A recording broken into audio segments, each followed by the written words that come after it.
Welcome.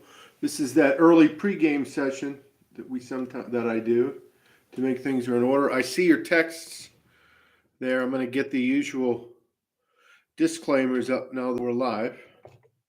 Let me do that. I'll of course read those.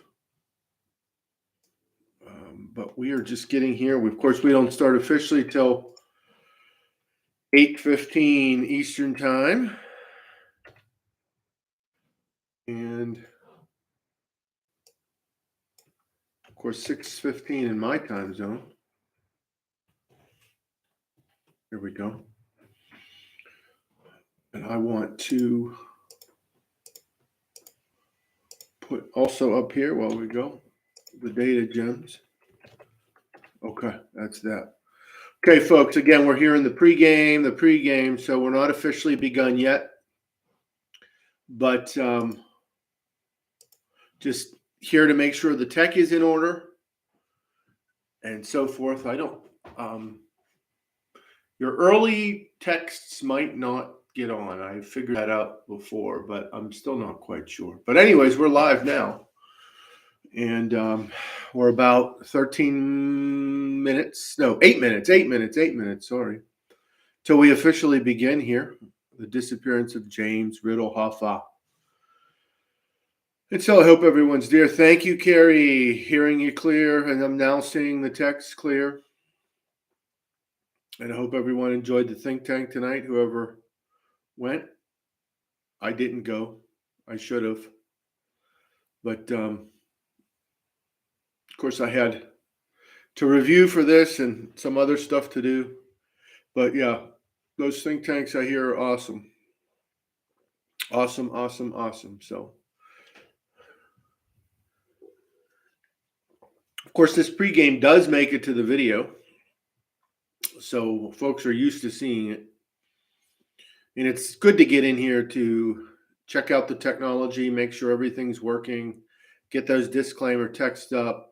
Make sure that I'm all set here with what I have in terms of material and so forth. So we have, it's great. So I hope everyone is getting things going on the front end of the week well. Things are getting going well for you, I hope.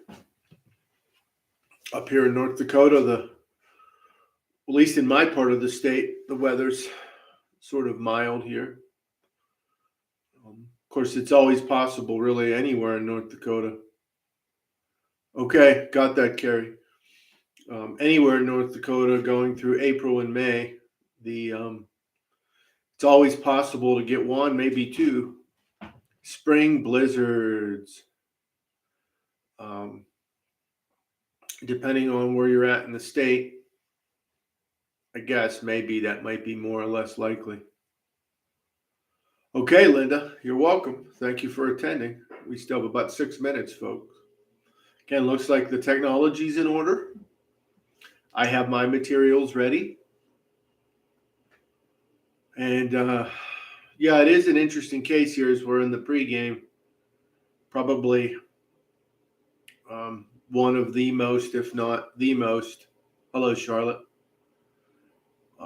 recognizable missing persons case in the United States. If not, definitely in the top 3, for sure. We have others that we'll be covering. As you know, we're shifting the focus of the Unfound on the Ground series to specific historical cases now, so that we can reflect on and apply things that we've discussed over the weeks. Can you believe this is number 17? The 17th Unfound on the Ground. So it's time to start delving into some of the historical cases and so forth. Still doing one a month, about one a month, which is a good pace in terms of my schedule and preparation and timing and so forth, adequate preparation and so forth. We have about 4 minutes, folks. Good to see folks coming in. We got Carrie, Linda, Charlotte, myself here under the guise of the Unfound Podcast Channel. And we always do this pregame here. This does make it to the recording, folks. This does make it to the recording. Eric, if I don't answer your questions right away, it will be because I will be washing eggs. Okay. Got it, Linda. That's okay. That's absolutely okay. So, we'll be covering other historical cases. Hoffa was a good one to start on. As I'll mention, just as a reminder, when we did Unfound on the Ground number 11, which was a historical overview of missing persons cases, we mentioned, from my daughter's chickens, I'm not that nuts. No, I get it. I was thinking it was something legitimate. No problem. No problem. We have various cases. But that episode number 11, I should post that for sure. Just to have here. That was a historical overview of missing persons cases. Hello, folks. Okay, and so I'm going to actually post that here. Hello, folks. Up here about a bit early for Unfound. Okay. And so that was kind of a... Okay, Carrie, welcome back. So I posted that, number 11. That was the historical overview of missing persons cases. We got about 2 minutes.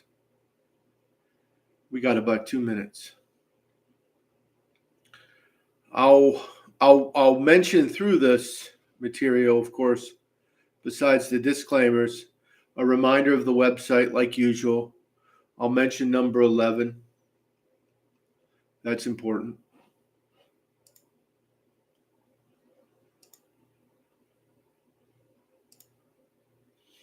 For sure. And I guess it would probably be a good idea to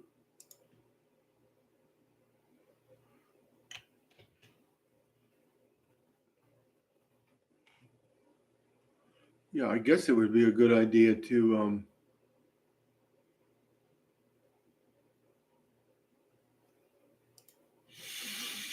I guess it'd be a good idea to post the playlist here, just so folks have it as a record. Okay. So there we go. So we have about a minute. I also posted the playlist here, folks.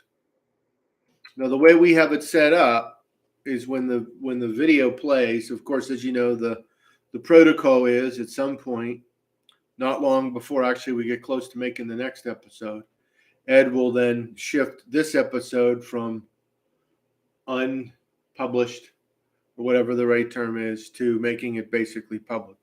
And then it'll be out there. And of course, it's always good to review those old episodes too. Okay. So this is number 17. Unfound on the Ground, number 17, folks. Let me get through the disclaimers. Welcome. This is Unfound on the Ground, number 17, the disappearance of James Riddle Hoffa, a.k.a. Jimmy Hoffa. This episode will be recorded, video and audio, including the text chat. Chat participation is an option. For the journalistic, promotional, and or commercial purposes of Unfound, the audio and video recording, including text chat, of this digital meeting will be distributed by Unfound. By participating in this digital meeting, you agree to give Unfound permission to use the rendering of your words for journalistic, promotional, and or commercial purposes with no compensation to you from Unfound, its assistants, its affiliates, its partners, etc. As always, whether you're here now or watching this recording later, don't forget the unfoundpodcast.com, the unfoundpodcast.com. Keep that, bookmark that, share that, go to that site often. I did post here in the chat the Data Gems page, which is, as always, is way behind on updating, but I do have a plan a little bit later in the year to work with Ed to get caught up on updating that. Now, again, the good news is since we've switched to YouTube from Zoom, at least in the chats, I can post a number of real-time resources and references. I also did post Unfound on the Ground number 11. That was a historical overview of missing persons cases. We had said a few words about the Hoffa case there, as well as other cases. And I also posted the playlist. So if you haven't had a chance to review those old cases. So welcome, folks. Unfound on the Ground number 17. We're making our shift now to sort of new versions of the Unfound on the Ground, trying to think about and apply some of those things, at least as best as possible, of the things that we've talked about over 16 episodes now. And again, thanks to our think tank members for participating in these episodes.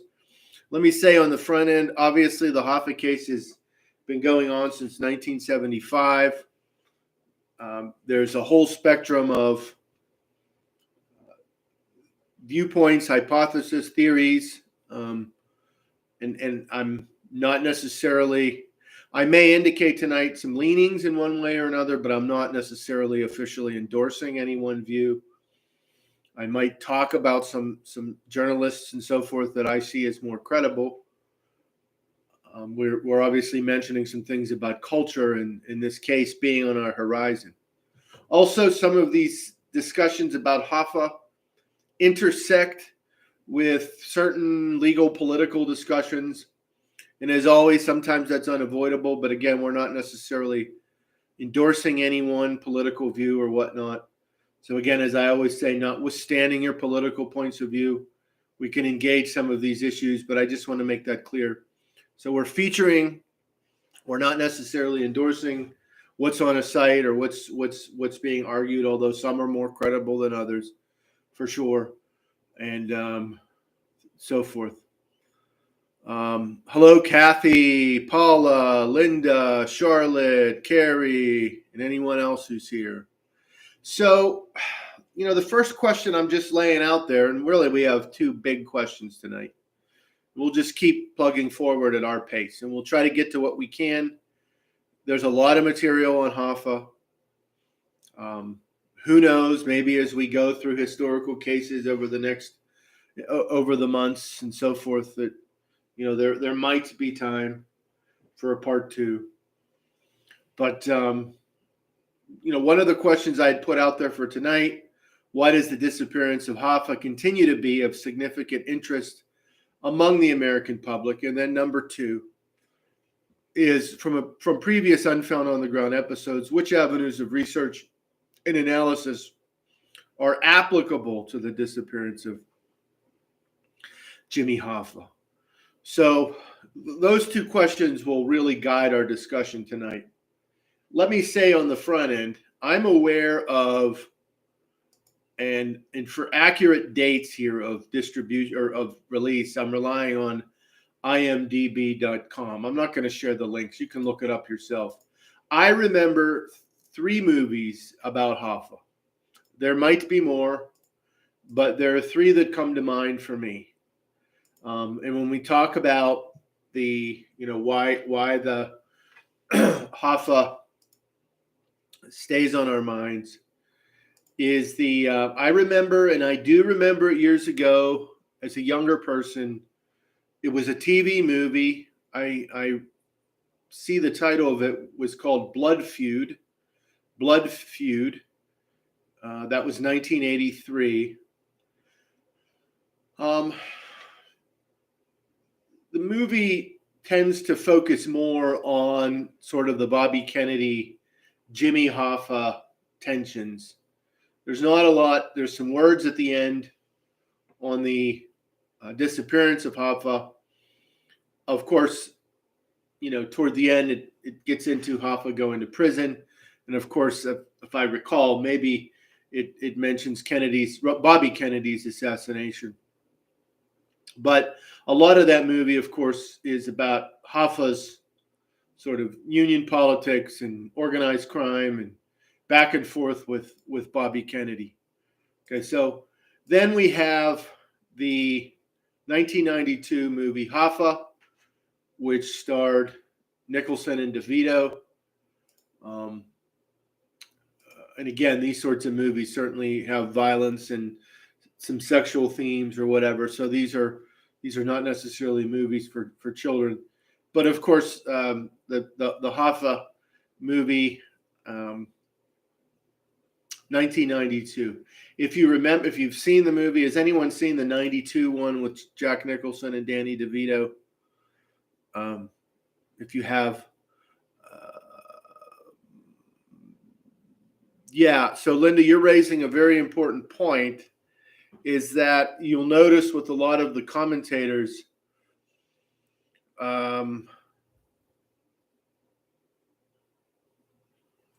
when they talk about Hoffa and sort of the flaws and achievements of Hoffa, there is a discussion about how he actually, I mean, he definitely made some bad decisions in terms of the resources of the Teamsters and so forth. But there are those who would argue strongly that, you can't neglect the way in which he did help working people in the United States. So the Hoffa movie, 1992, and if you've seen the movie, that of course does have a characterization at the end about how Hoffa disappeared. And of course, and I probably saw the movie. Boy, and this is back for me to high school. I probably saw the movie not long after it came out.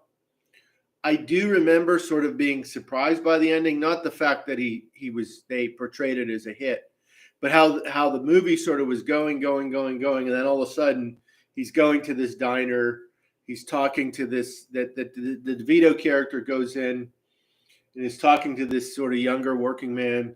Oh yeah, Hoffa's outside. Why don't you bring him some coffee? And of course, that turned out to be an assassin.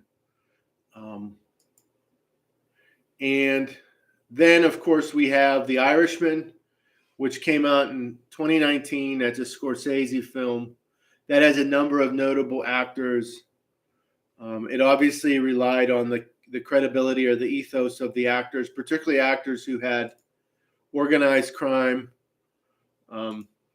cred in terms of acting about organized crime, not necessarily connections. And the Hoffa story is very much an organized crime story, although that's not the whole story. The Irishman movie, again, 2019. It's a long movie, 3 hours and 29 minutes. Again, I'm relying on imdb.com for accurate specifics here. I did see it not long after it came out. It's based on the Frank Sheeran story, I Heard You Paint Houses, which was basically authored by Charles Brandt, published in 2016.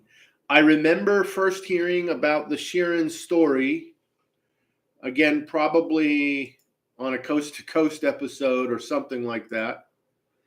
And of course, one of the reasons why the Hoffa story stays a lot on our mind, because you can go on YouTube or blogs or late night talk radio or whatever and hear various people talking about something pertaining to Hoffa, sometimes more credible than others. But I do remember hearing, so Jack Nicholson played the lead, Linda, in the Hoffa movie, and Danny DeVito played, and I can't remember who had said this. I've heard this years ago, and maybe you can figure it out on your own. The DeVito character was probably more of a composite character.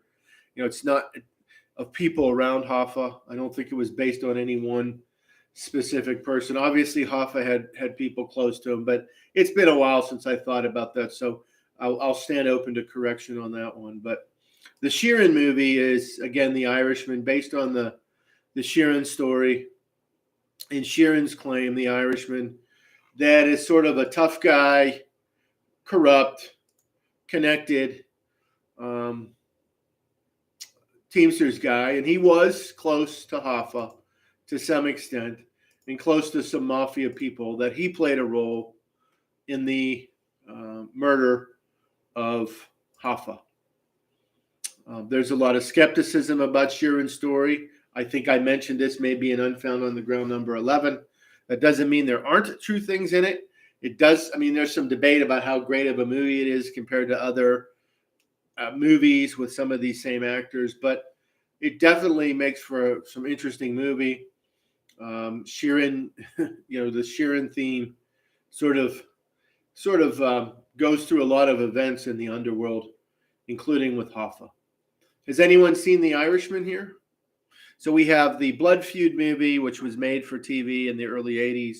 We have the Hoffa movie from 92, which was in the theaters and I'm sure released on VCR tape or DVD or DV, whatever. And then, of course, The Irishman, which came out streaming. It might or might not have had some theater exposure. I don't remember. But I watched it with a friend streaming. Did anyone see The Irishman? Okay. So again, these are movies. All three movies. I'll be honest with you, I don't know much about the sort of the truth value of the Blood Feud movie, but certainly both The Irishman and the Hoffa movie certainly have true things in them, but there's things in there certainly that can be disputed, I guess, particularly with The Irishman.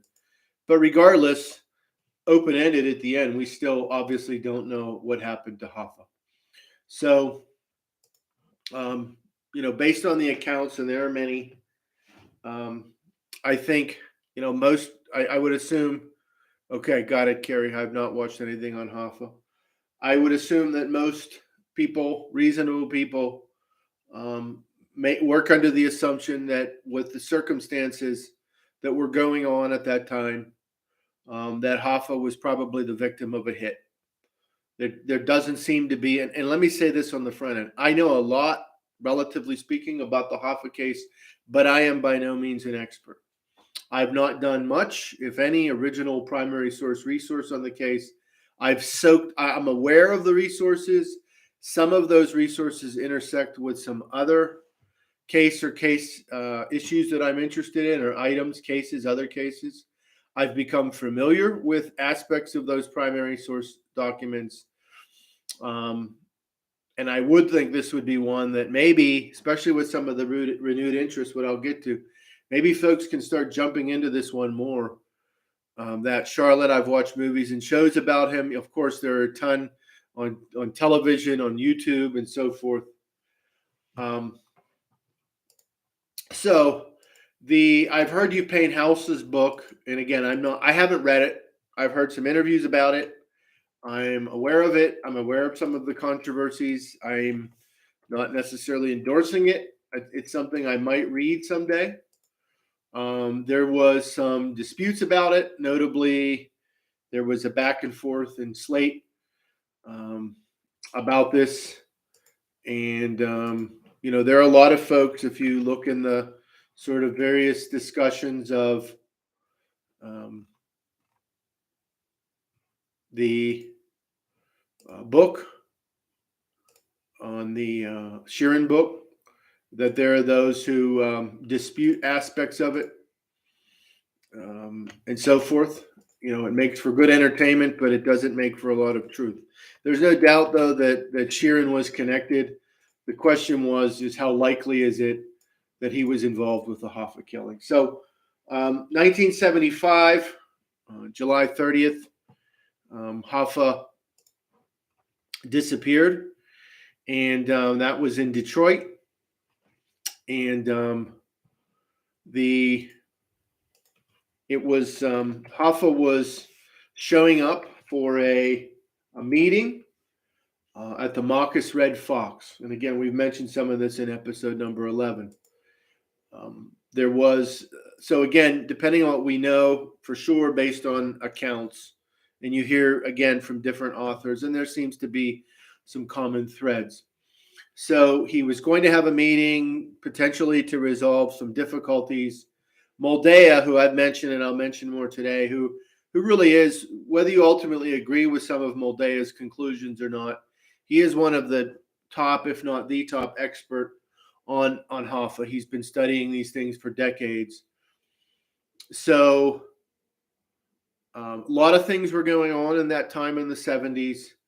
There was, Hoffa went to prison in the late 60s. Nixon gave him basically clemency, got him out of prison. There were some conditions to that, so there were some legal political limitations on whether Hoffa could get back into leadership for the Teamsters. There was also the fact that, based on, again, credible accounts, journalists and so forth, the Mafia was not excited about that because they had their guy in there, Frank Fitzsimmons, which was a guy that Hoffa had picked. And Fitzsimmons was suiting the Mafia okay. Plus, and this comes out, I think, in this year, and it does come out in the I Heard You Paint, or in the Irishman movie, right? And this is truth. There were some tensions between Tony Provenzano and Hoffa, some falling out. And of course, as Moldea had mentioned in at least one interview or discussion that I'm aware of, there were also government inquiries going on into, Mafia and government collaboration on Cuba, as well as things related to assassinations, Kennedy assassination, so forth. So a lot of things were going on. There was some thinking that Hoffa, and he had been doing some talking, obviously, as some would say, and some authors and speakers I've seen indicate, for leverage. And obviously, this is the sort of thing that could upset people who are in organized crime. So if they're comfortable with the situation as it was with Frank Fitzsimmons, they didn't want Hoffa to get back in leadership. They basically just wanted him to go away. But if there were also concerns that he was going to be talking, more or less, all of this is a red flag for organized crime. Anything I'm saying so far, does anyone have anything they'd like to add to this? There's some other great authors out there. Scott Bernstein's another author. I mentioned Dan Moldea.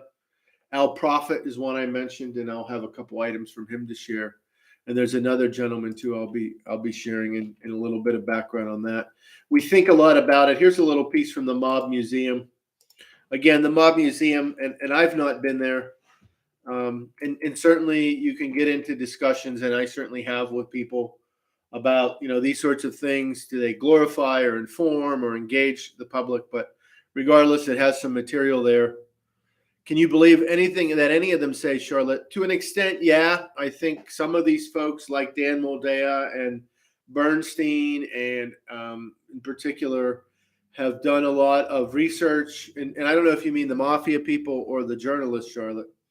But their study of documents and their development of human sources in law enforcement, including the FBI, plus things that we sort of knew already. Remember, there's a paper trail on Hoffa's life going before his disappearance. And so, there's certain things that we can say are reasonably certain, or maybe certain, and then, of course, down the line. I'm not sure, Charlotte, if you're referring to things that are the mobsters or the journalists or the law enforcement even. To an extent, both. Yeah, well, that's the journalists and those who have taken the time to do that research, and also admit when there's things that they may know or not know. That, to me, gives you credibility, for sure. I mentioned Dan Moldea. There's a nice interview here from way back, decades ago, the Whitney Report. So this looks like it's something out of New York City. Now, of course, Moldea over the years has had some shifts in his views, and you can see as much as you'd like about that. Unfortunately, part 3 of 3 is not actually part 3 of 3 when you see it there. But if you look at even from years ago, Moldea, and talking through some of the research that he did in the 70s and onward, and then you follow his trajectory over the years, and even with some of his shifts in views. Obviously, the big one now, and Bernstein has talked about this, Scott Bernstein and Moldea and others, is what happened to the body, right? And we know part of sort of the whole thing, every once in a while, law enforcement gets a tip, and then there it is, right? There's nothing there. I think so much drama and rumor around the case, it's hard to tell who knows what at that point. Well, Carrie, this is interesting that you mentioned this, because Scott Bernstein in an interview mentions, and I don't have that interview handy right now, but Scott Bernstein mentions in an interview, and maybe it is in some of the other material I have here, that in his view, that particularly the Giacalones, who were mobsters tied to the Detroit family, not long after the case, intentionally put out disinformation to sort of create a lot of static and misdirection that actually, in Bernstein's view, over time, made it so that there were all these different accounts out there of what happened to Hoffa. Seems plausible to me, seems interesting. I haven't researched that closely enough to think through it, but Bernstein's done a lot of research on this. You can see some of Bernstein's articles on the Gangster Report. Here's some of his more recent materials. I have that there.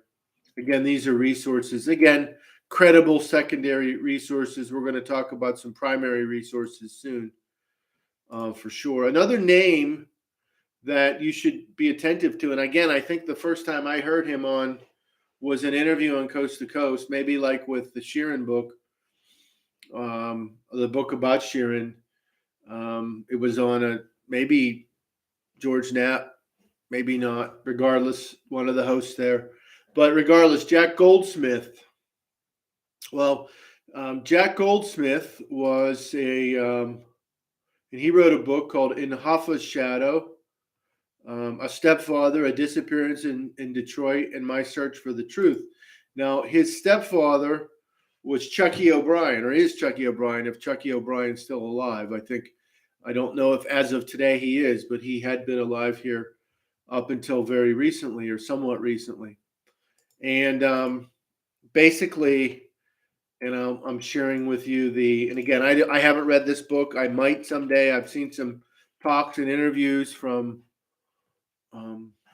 Goldsmith.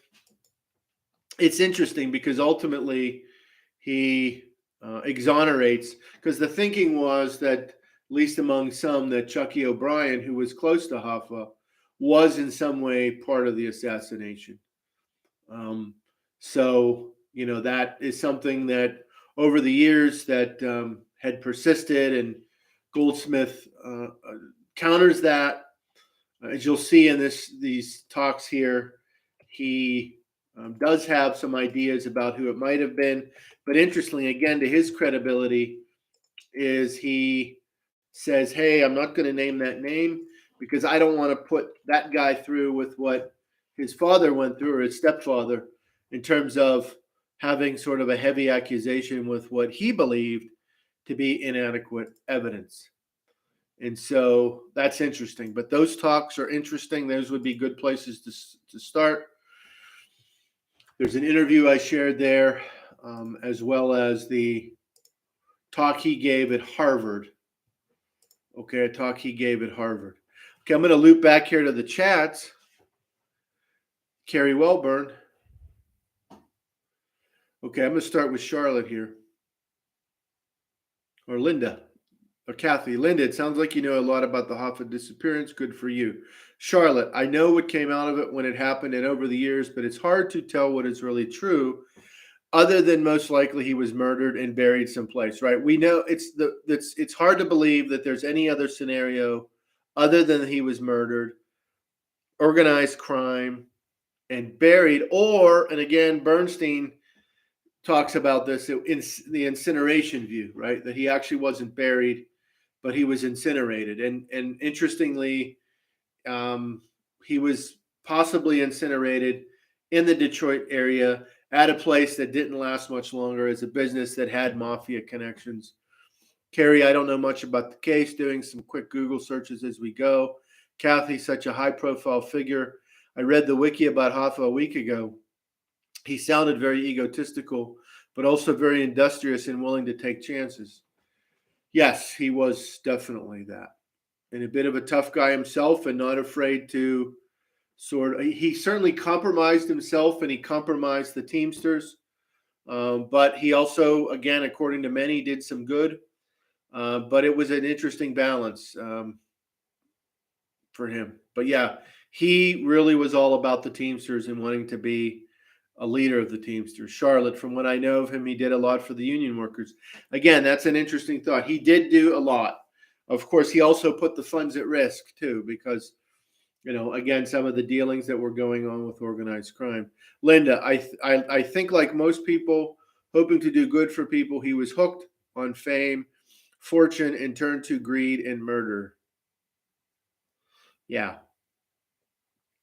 absolutely. I remember here off the top of my head one or two interviews with former or basically mobsters who were state's witnesses or whatnot, and it might have been Jimmy Fradiano, but I can't remember. And they were saying, certainly early on in the 20th century, obviously organized crime and unions sort of got warm with each other. Of course, mobsters would find themselves on both sides of a lot of those disputes, no surprise. But over time, certainly the mafia and unions certainly had a relationship. But there's no question that as much as Hoffa would have been corrupt, he definitely tried to do good by the people in the union. Yes, I read that he was probably incinerated. Yeah, Kathy, that's definitely what some say is the most basic explanation. So let me continue on here. I mentioned Al Prophet. I'm not going to get into a lot here, but he is someone who is also has some expertise. His son was the president. I'm not sure if he currently is, and he might be in that role now. That may very well.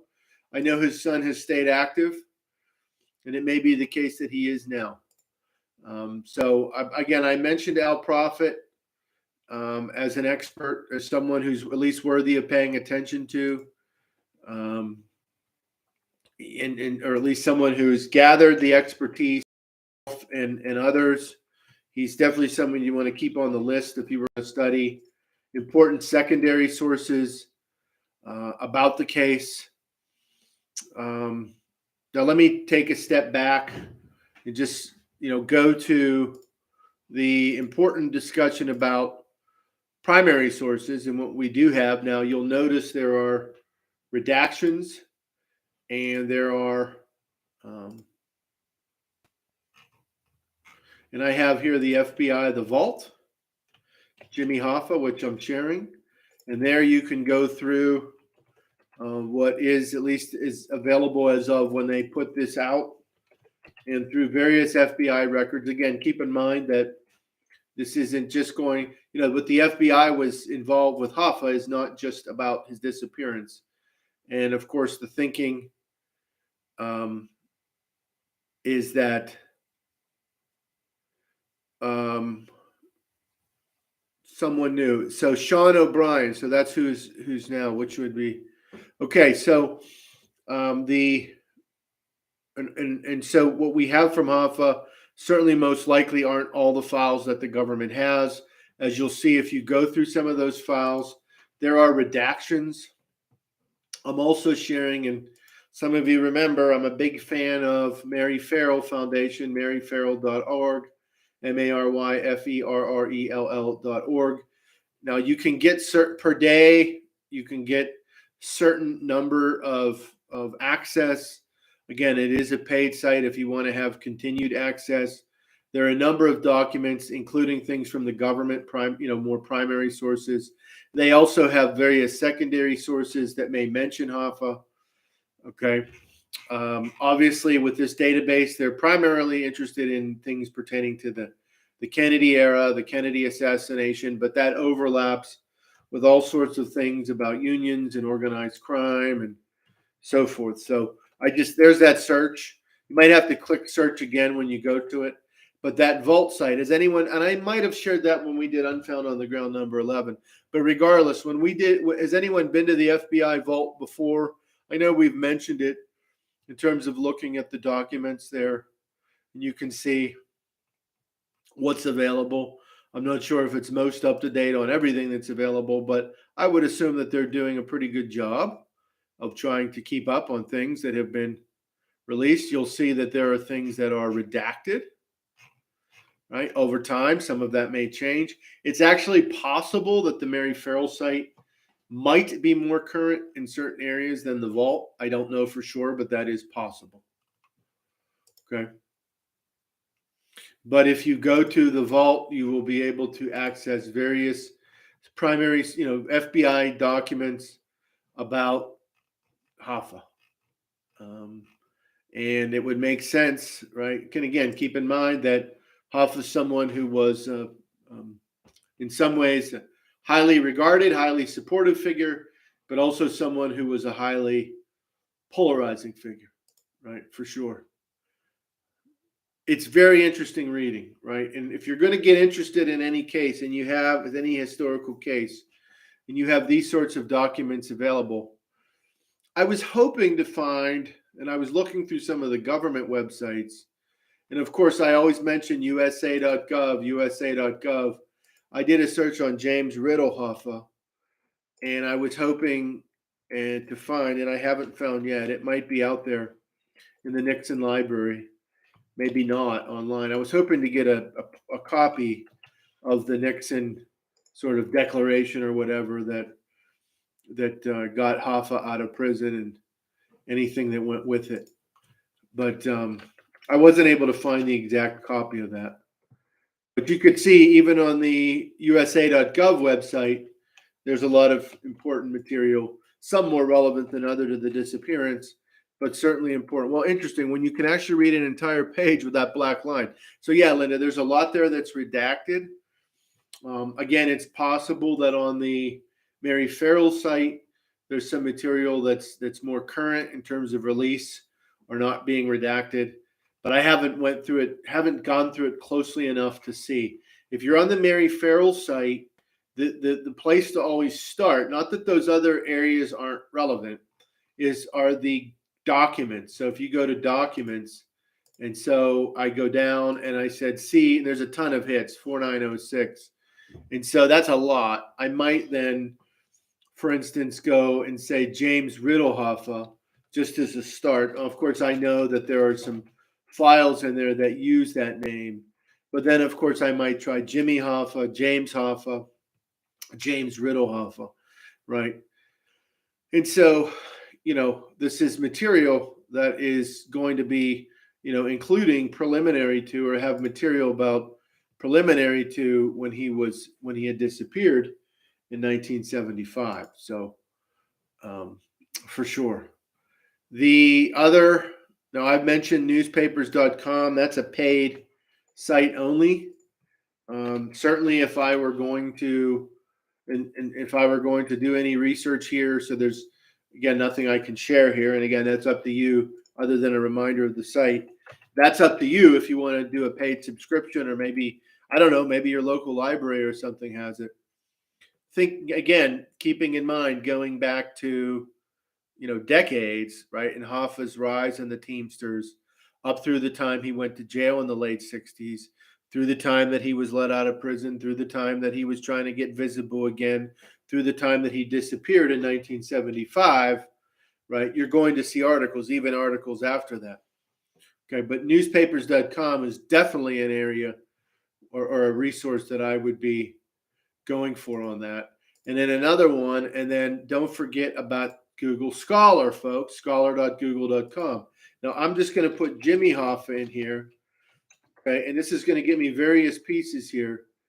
And remember, Google Scholar is a good resource, right? And it kind of whittles through in terms of source credibility. Not necessarily everything is at the same level of peer reviewed or whatnot, but it tends to be things that are at least perceived as more credible.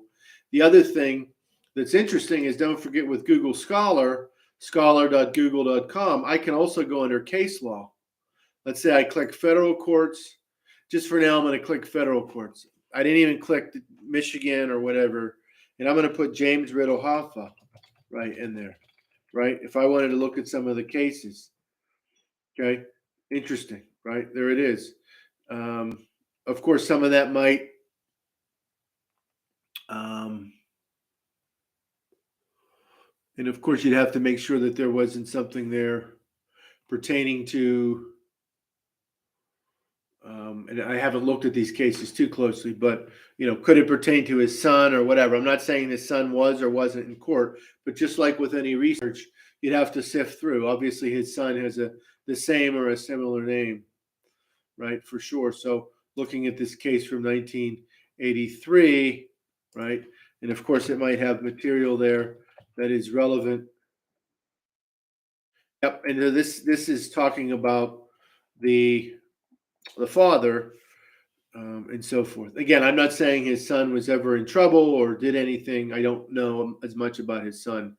And there may have been things that his son was involved in, or one side or the other. I'm just saying, for the sake of research, you have to navigate accuracy, people with similar names, family members, and so forth. But there certainly are things that come up here pertaining to Hoffa, the Hoffa we're talking about, right? James Riddle Hoffa. Okay. And you can also, again, on Google Scholar, you can put in Jimmy Hoffa or James Riddle Hoffa. Has anyone used Google Scholar recently for any sort of research, not just Hoffa?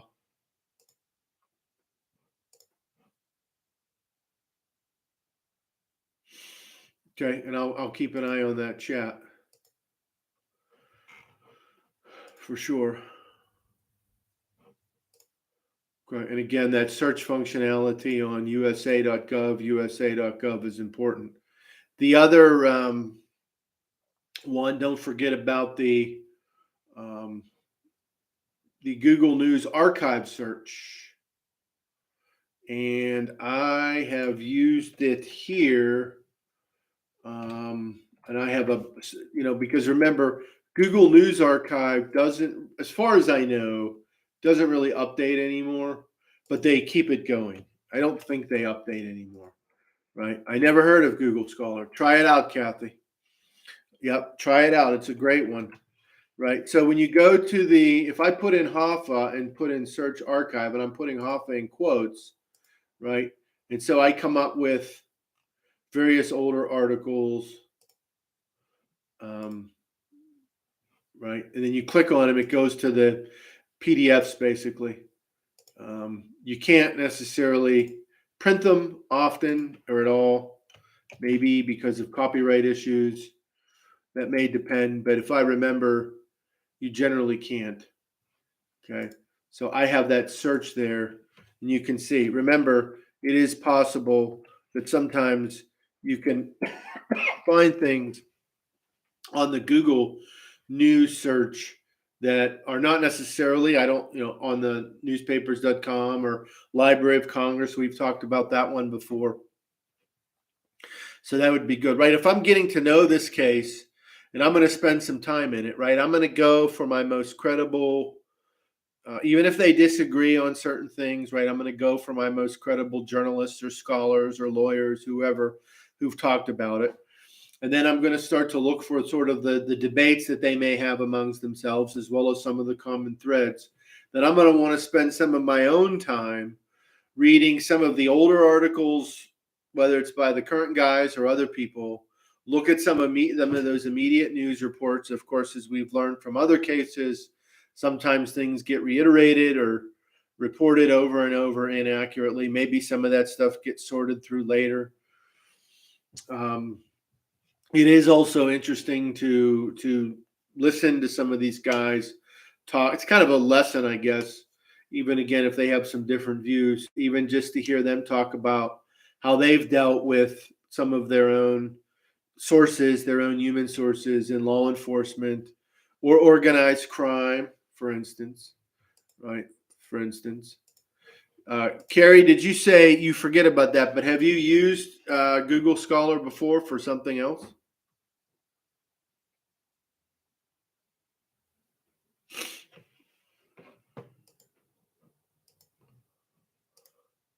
And while I'm just waiting to answer there, I'll go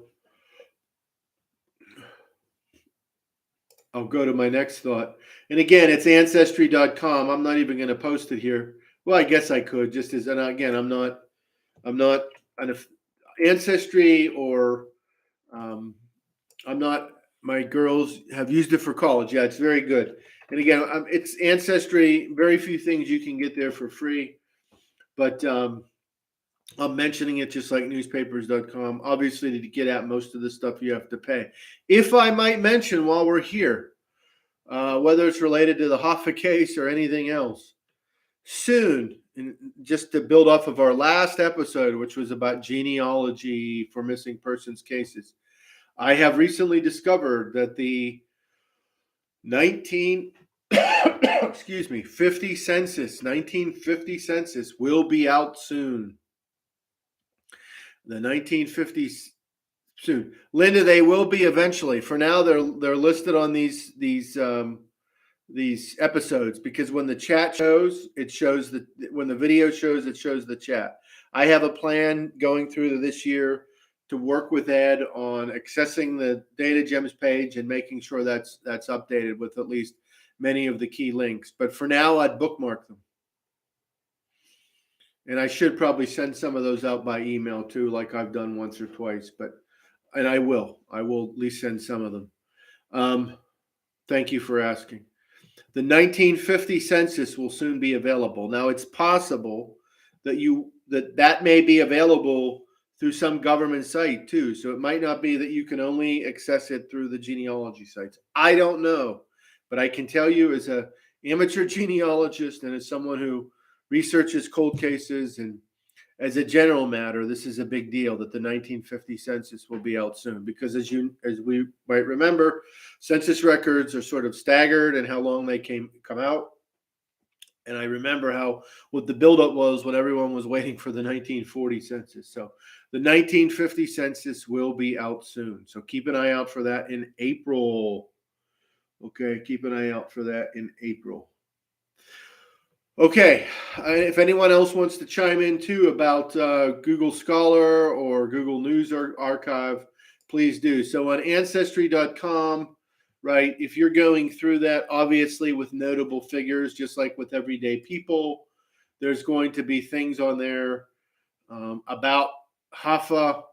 And Hoffa, actually has actual relatives out there besides ones that we hear about, right? We all have cousins and nephews and nieces who have kids and cousins and nephews and nieces. So, but obviously in the records, in the actual records that Ancestry provides, as well as some other, I haven't tried FamilySearch.org. Again, that's the another genealogy site, right, run by the Mormons. Again, I'm not Mormon, but FamilySearch.org, right? That's free, although you do have to register for sure on there.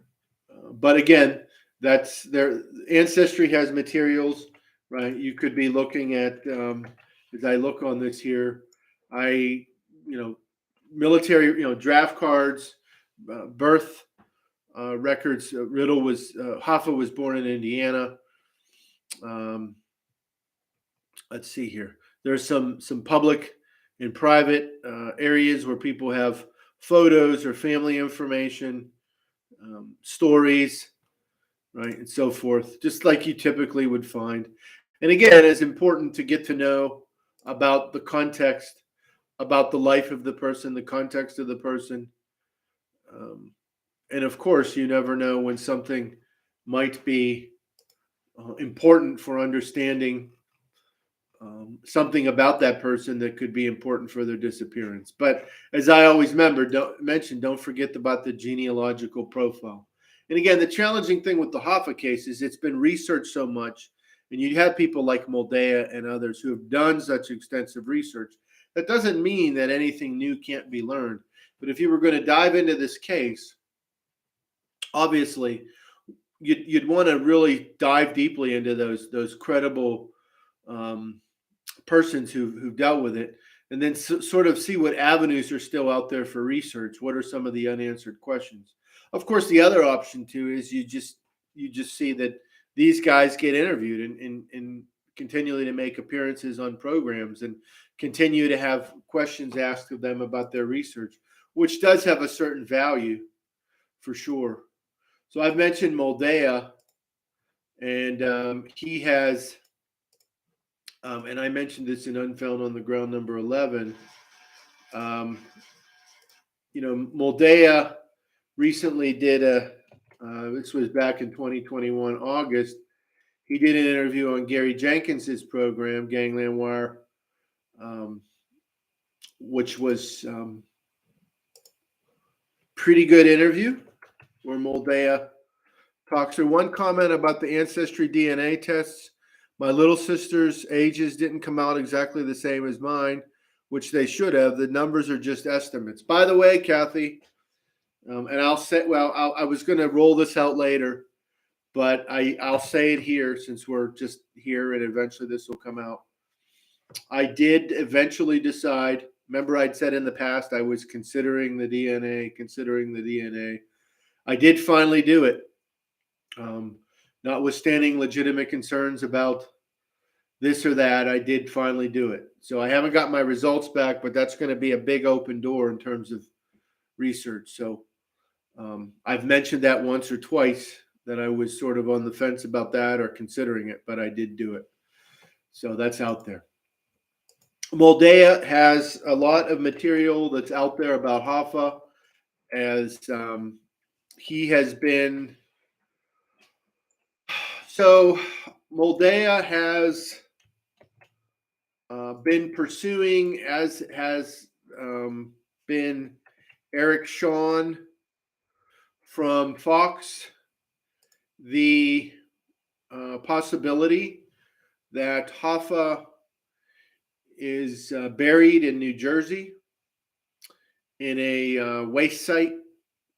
And keep in mind, again, the possible New Jersey connection to Hoffa's disappearance, particularly with Tony Provenzano, who was a very powerful Mafia captain in the Genovese family, and who was a very powerful Teamsters boss in New Jersey. He had a falling out with Hoffa. Of course, we don't know for sure. There is some, and I mentioned this in number 11, I think, there is some possible interest that law enforcement might get interested in this, or they are getting interested in this. And we will see if this is going to happen, that eventually they're able to go underground and see if indeed Hoffa is buried in New Jersey.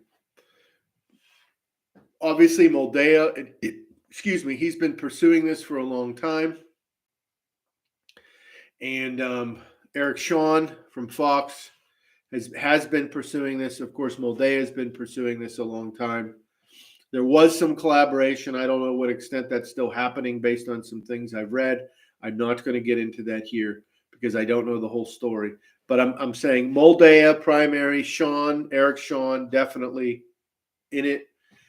But one view is that the eyes are on New Jersey and in this waste area. It may turn out not to be the case. As Scott Bernstein said, there's some open latitude on the question, even among his sources in the FBI, as to where Hoffa ended up. But it may very well be that he was incinerated and he's nowhere, in all these other places that that come up for sure, about Hoffa. So there's I had known about obviously Eric Shawn being in this coverage. Let's just see there, just some clip about some of the stuff they're doing, I guess, on Fox Nation and maybe elsewhere. A friend or someone close to me had shared that link. I had been aware of that Fox, but that's just a nice little overview if you want to get into it and see what's going on. The other question that comes up, of course, is where the hit would have happened. Now, again, there's possibilities there, right? Did it happen at this house or that house? Did it happen en route in the car somewhere? Obviously, in the Hoffa movie from 1992, which again is more entertainment than reality, right? It happened right in the car. But seems to be the case that this would have happened somewhere at a house, at a location, and depending on who you talk to or to whom you talk. Of course, then after that, the question would be, what was the route of Hoffa's body? Was it right to the incinerator? If it wasn't incinerated or incinerated later or whatever, was there some travels on that? And you get some different things. Again, there's some nice overview here on the. Again, this is by Bernstein from 2020, and this is posted on the Mob Museum. And you get some of the names here. Again, the Giacalonis from the Detroit. And then, of course, I mentioned Tony Provenzano. This is a name that comes up a lot. One name that you get, and again, all this is allegedly, right? Whether people are alive or dead, that's important. Sally Bugs Bergoglio, I've heard it pronounced different ways. He was, an enforcer for Provenzano, right, out in New Jersey. Of course, Sal Bergoglio would eventually been himself murdered a few years later. Some of that, again, was in the movie The Irishman. Again, not that there aren't true things in that movie, but there are things that are most likely not true. Kathy, I read that the hit happened in someone's house or apartment. That's where the quote unquote, that's where the experts seem to go on that.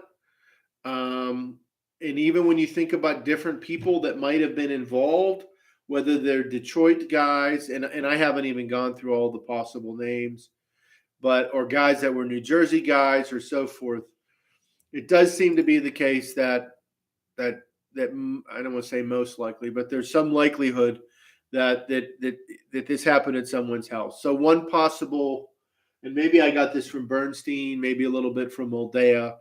Hoffa shows up for this meeting, which was probably a setup, right? And then someone comes a little bit late, says, "Hey, it's been changed."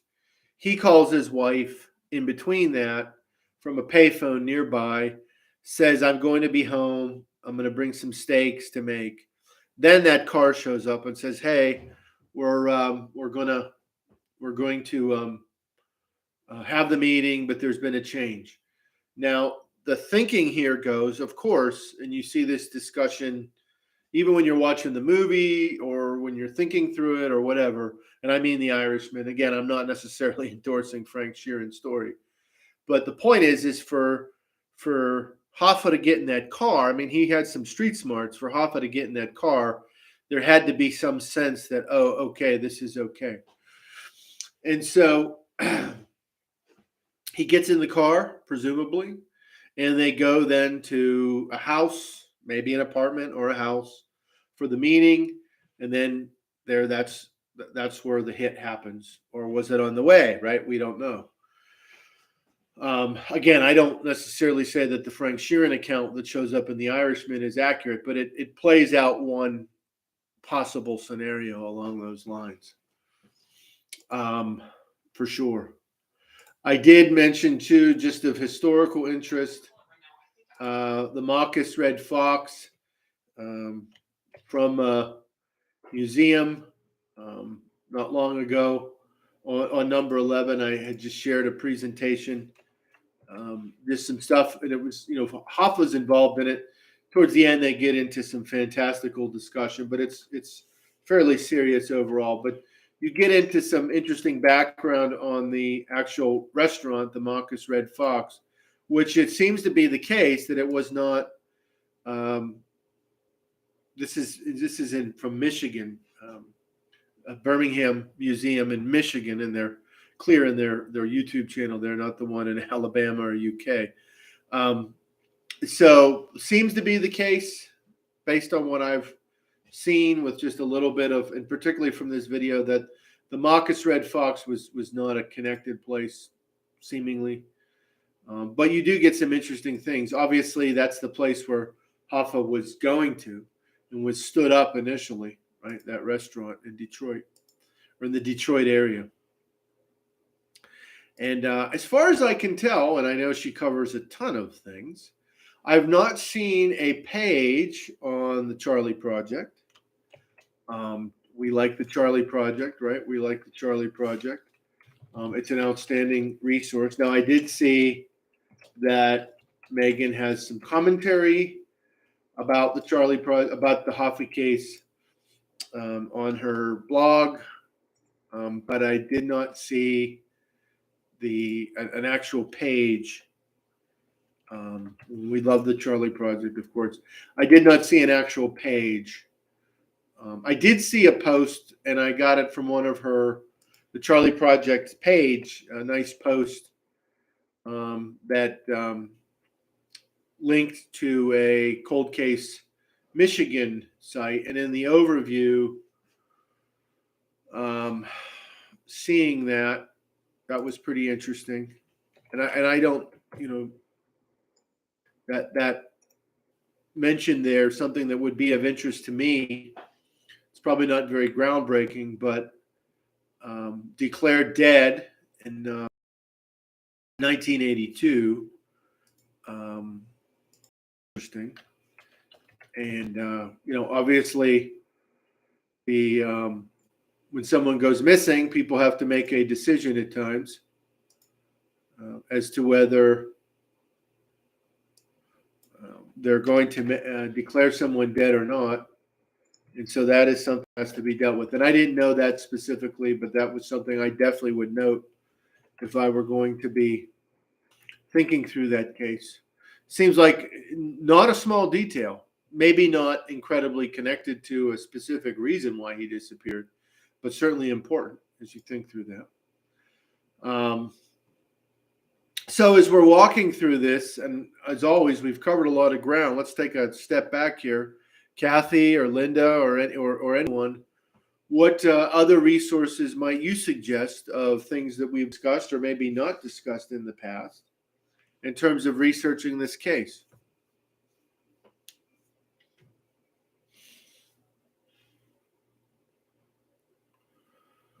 Right. And I would spend the time with the most credible of the authors, and there may be some others out there, but the four that I mentioned tonight, and then try to find out where the disputation points are, where are the best facts documented, what are the facts under dispute. Obviously, the question of where's Hoffa's body is a big one. It's fairly certain, I would say, that it was a mob hit. I would spend time with those those government documents, both through the FBI's vault, as well as to see what's also available on Mary Farrell in terms of government documents. And then I would look at some of those other materials they have on Mary Farrell that might get into some other hypotheses or theories. Again, the life of Hoffa, you could check court records for his cases. Yes, that's something I should have pushed a little bit more on, even if it's not. So I mentioned the Google Scholar can access court records, but we also could spend time. Obviously, he spent a lot of time in Michigan, Detroit, Michigan, whether it be court records, property records, other records. You could go in there and start looking to see what other sorts of records, government records, court records, and so forth are available. Linda, that's very good. What else? I did send out, I mentioned USA.gov It has the search functionality. One never knows what you can turn up in there. Remember, you're dealing with another thing that would be interesting, and I have not looked into this at all, but I'm sure that the archivists and historians and PR people for the Teamsters Union has materials about Hoffa's life and meetings and the rise to leadership. Again, that may or may not directly or indirectly pertain to his disappearance. But if you're going to get to know this disappearance, there are aspects to which you need to get to know Hoffa, the man. Yes, he spent time, and we know he went to prison. Obviously, he was put in prison in the late 60s. Off the top of my head, I don't remember if he did other prison time, but he might or might not have. But he definitely went to prison in the late 60s. And again, Nixon let him out with some conditions, which, again, I'm a little handicapped, Kathy, because I don't have a computer. So just use my phones.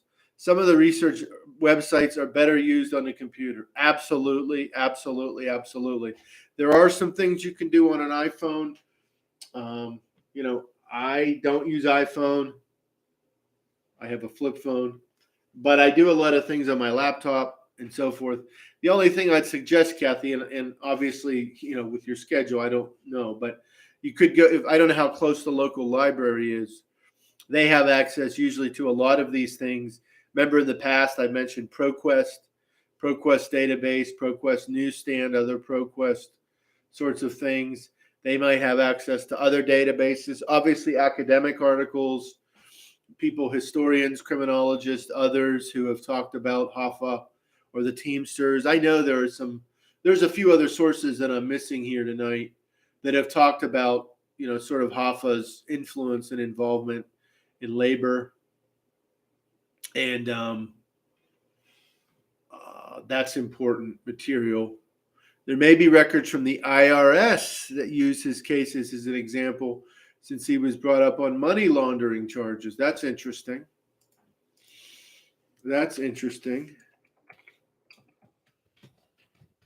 I think what ultimately, yeah.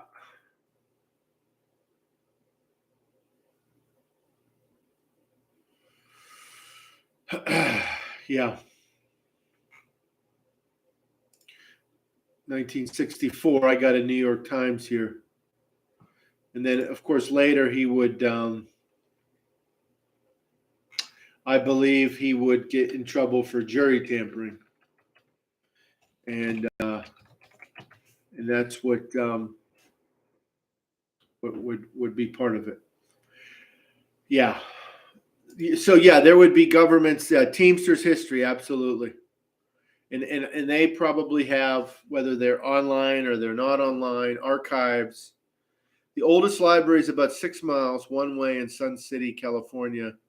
They were closed so long, but reopened sometime last year, I guess because of COVID. They were closed. Yeah.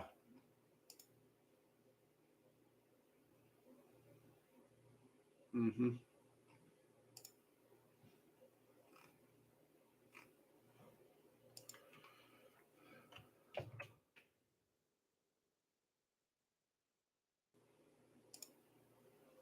Okay. And that would be really important to go and look at some of those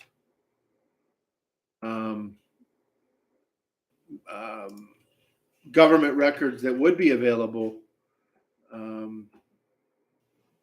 out there.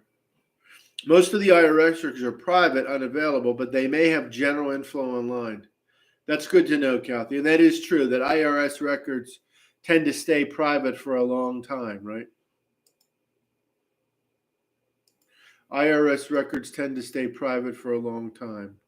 Property tax records. Yeah, see what he owed and owned and how it changed hands or to whom, right? And then you could do that through at the Michigan level or at the county level of where he lived, Detroit area, the counties around there. Maybe he owned property in other states, since Hoffa had connections, obviously, all over the country. I don't know that for sure, but that would definitely be something to look into.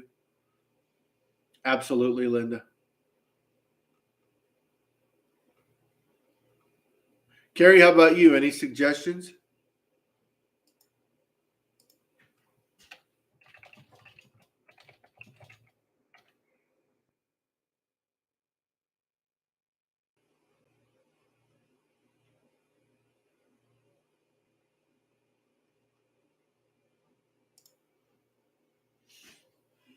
Okay, I'm just working through here. Obviously, the challenge is so in terms of Moldea and Bernstein and others. I was going to say property search, but got beat to it. That's okay. Great minds think alike, Carrie. And others that we've mentioned, right? They've developed human sources over the years in law enforcement and in organized crime and in labor and local people and Detroit and New Jersey and so forth. Now, over time, you could say, well, wow, these journalists have really maximized this and so forth. And a lot of the people that have passed away, I remember from a couple of Moldea's writings and or interviews, like he goes back to 75 and forward into sort of how things came onto his radar tied to Hoffa case. Yep, there you go. Great minds think alike about great minds thinking alike, right? We can keep going on that, Linda. So Ralph Picardo, who was, I believe, a New Jersey or New York guy who was cooperating with the federal government, who was obviously connected, doing things with the Mafia.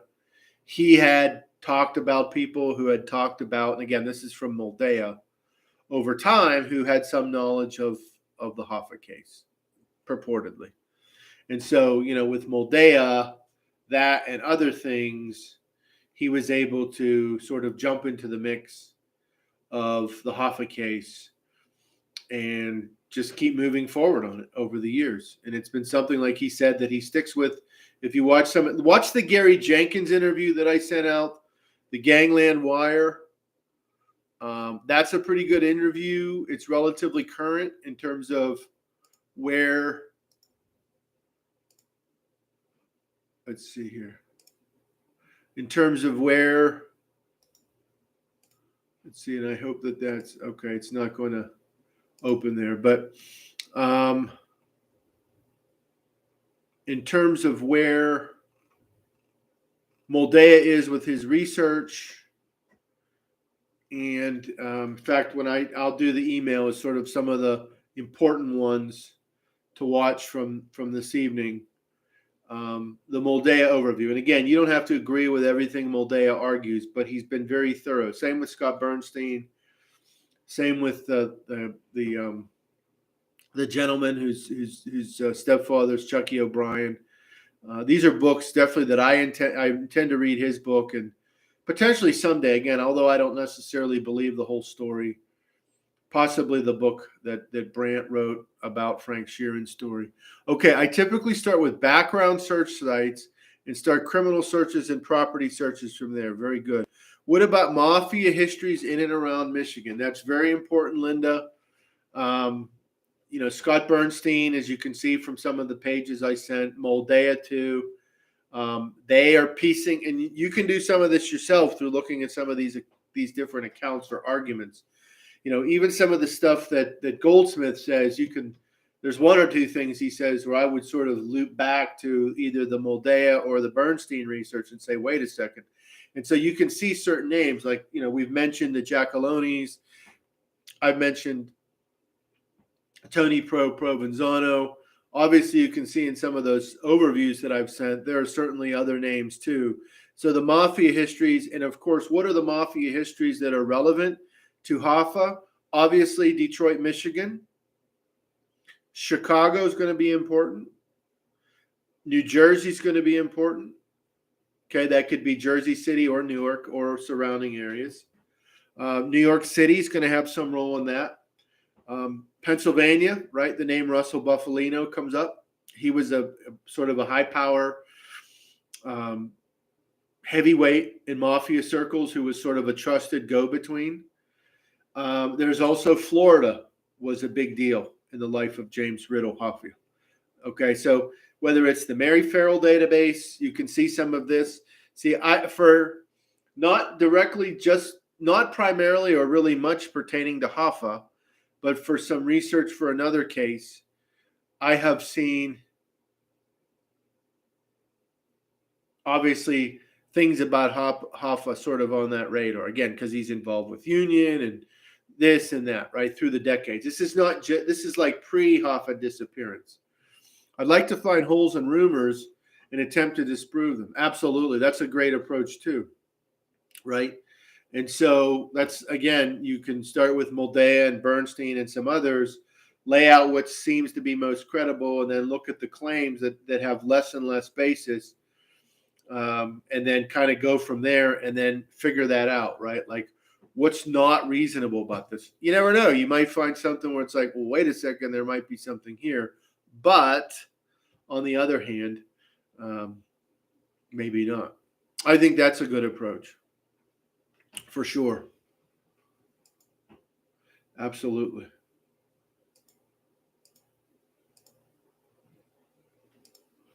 Okay, what else, folks? We got Kathy, Linda.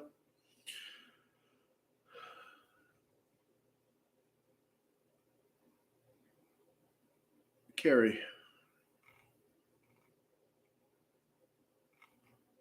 Okay.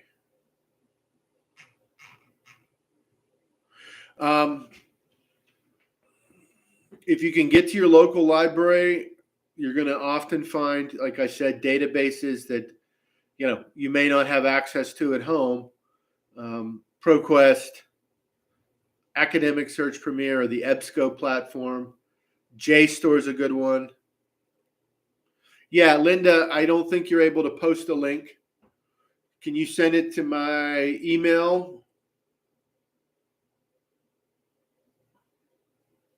Only I can post a link through the Unfound podcast. So, Linda, you have my email. So,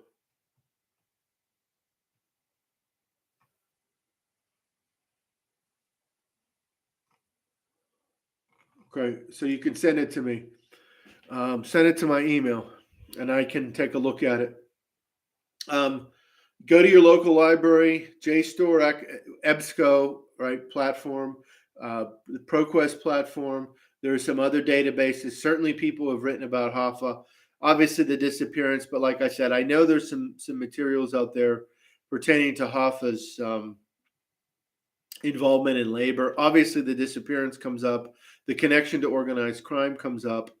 But it's not just that. It goes into some of the cultural, socioeconomic dynamics. I'm just the names of the author or authors are not on my mind right now. One of the things that comes up about Hoffa, obviously with the corruption, was that the Teamsters pension funds were being utilized for these deals or loans or shady dealings with organized crime. And so when the Mafia was comfortable with Fitzsimmons, right after the time of Hoffa, they didn't want to upset the apple cart. And so the fact that Hoffa wanted to get back in there, right, they were like, we don't need to do that. And so Fitzsimmons was just keeping that status quo. And you can see various accounts. And again, I remember it was probably Jimmy Fradiano, who was who had cooperated with the government. He had Chicago connections, but also was a West Coast guy, a Mafia guy. Let's see here.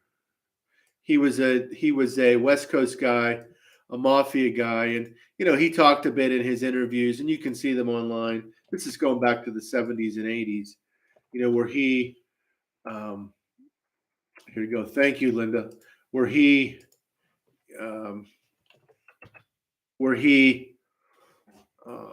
talked about the connection between organized crime and labor, and talked about how basically these labor leaders were compromised, and whether they operated on corruption or fear or both, right? And there are other names. right, in terms of Teamsters and other names. So again, this doesn't say that all of them were bad, and there were many people in those years fighting for positive reform away from corruption and so forth. But yeah, they would pay guys off or they would hurt people, right? If they weren't cooperative, they really didn't have a choice.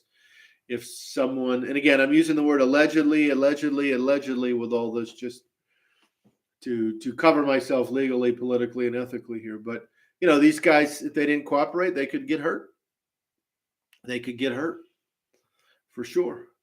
So I think that getting to know, and again, thank you for that, Linda, getting to know whether it's Hoffa or those around him, sort of some of the legal history in terms of some of the specifics.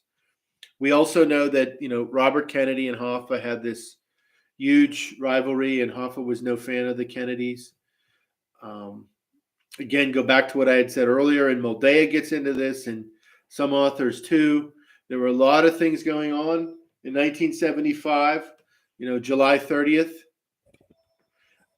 pertaining to the government, pertaining to the Mafia, pertaining to Hoffa, wanting to get back into the game, and they didn't want it, as well as the possibility that he might give information, for sure. Okay, I've covered a lot of the bases that I wanted to cover.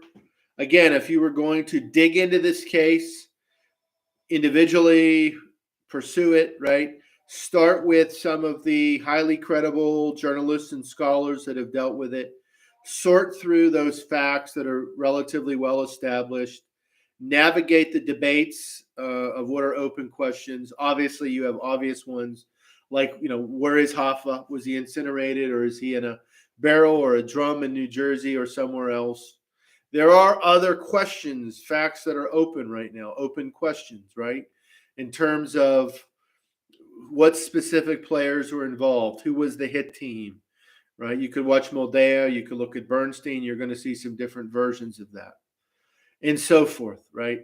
And then, of course, take the time and study some of those source documents that you could get through FBI Vault or through the Mary Farrell and in other places.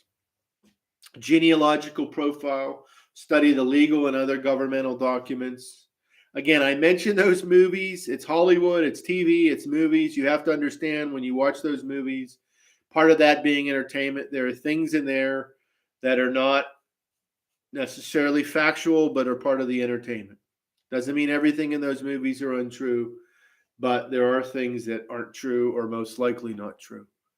Watch the Hoffa movie if you can. Thank you, Linda. Absolutely. Anyone else have anything they'd like to add before we wrap up? We've covered a lot of great ground. Carrie, Hoffa potentially had hundreds of people who was out for him. My grandpa was a Teamster and always said how many members really liked him. Made a lot of big business and the like, very unhappy. Yes, Hoffa was a high-profile person. There are people clearly from the accounts who were big fans, and there were some who were not. He was a polarizing figure who also, by the people that loved him, they loved him. No doubt about it, Carrie. That's an important point. Anyone else have any suggestions or comments before we finish? As I'll always just go through my slow wind down here is to give folks a chance. Again, don't forget about the unfoundpodcast.com. And what I'm going to do tonight, it's not going to be every link, but I'll go ahead and send out on email maybe some of the 5 or 6 just to say, hey, start with these. I mentioned to Ed not long ago, I have a plan for 2022 to work with him to get those data gems updated. But in the text chat here, of course, we have sort of my posting of those sources real time. You can go back through that. This has been a really helpful conversation. We've had some good suggestions here. We're going to be moving on to some other historical cases, of course. As always, we appreciate the work of the think tank members in participating in these episodes. Hard to believe this is number 17 we just made. Wow. And this is great. So Kathy and Linda and Carrie, thank you for participating. Let me make sure I'm not missing anyone here. Kathy, Linda, Carrie. Charlotte was here. Okay, so thanks to everyone for participating. Yeah, I'm going to email the links to the members, Linda. I'm going to do it. I'll start with at least 5 or 6 key ones. And that's a great idea. I need to be more proactive about that because resource sharing is something we value. So I will do that, Linda. Thank you for that reminder and that push, okay? Okay, folks, as always, thank you. As I always say, someone out there knows something or knows someone who knows something. Take the time to walk through the sorts of research steps that we talked about tonight. Again, we appreciate the think tank folks and their contributions to Unfound on the Ground. Don't forget the unfoundpodcast.com, the unfoundpodcast.com. Visit and share that site. And thank you, folks. I wish everyone a great week and be well. Linda, good night all. You are welcome, Linda. Thanks to everyone else. I'm now ending the stream.